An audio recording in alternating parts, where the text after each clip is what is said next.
Would you like to know what the three stories are? 6 minutes after 10 is the time. The first involves Rishi Sunak being filmed breaking the law again.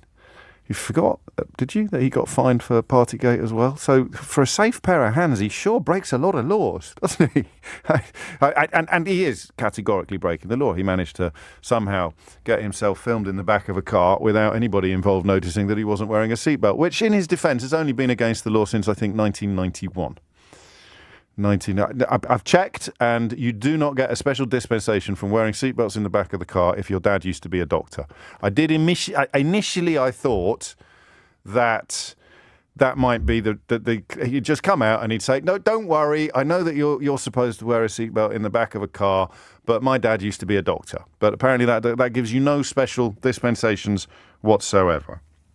And I think rather cleverly, or not even cleverly, just pertinently, the courts correspondent of the Evening Standard newspaper has this morning shared details of some people who have committed similar or even perhaps identical crimes. And it is far from rare. Tomorrow, a 59-year-old woman, let me just check that actually for you. I beg your pardon. Today, this is breaking, #breaking. A 59-year-old woman from Ilford is being prosecuted for not wearing a seatbelt while riding in the back of the car.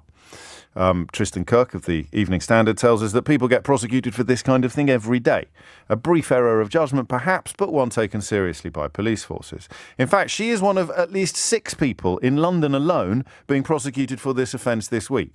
Last week, a 42-year-old man from Dagenham. Why do they all come from Essex? Why do people never wear seatbelts? What is it about Essex? It's a joke, don't at me. A 42-year-old man from Dagenham was convicted of the same crime. He received a £220 fine, plus an £88 victim surcharge and £100 in costs. 2 weeks ago, a 37-year-old woman from Lewisham, oh, thank goodness for that, was fined £40 with £40 costs and a £34 surcharge. She entered a guilty plea and possibly mitigation, so her penalty was much lower. They never get news coverage, obviously, but they do happen. And they do happen a lot. So that is story number one. How far up your nose does that get? Do we want to hear a bit of Rishi? Is this Rishi Sunak explaining himself? Or is this just from the actual... I don't know why he does these things. They don't, in my humble opinion, make him sound good. They make him sound like it's as if he's sort of... Well, we've already described him as a supply teacher who's asked the pupils to think of him more as a friend than a teacher. Hi.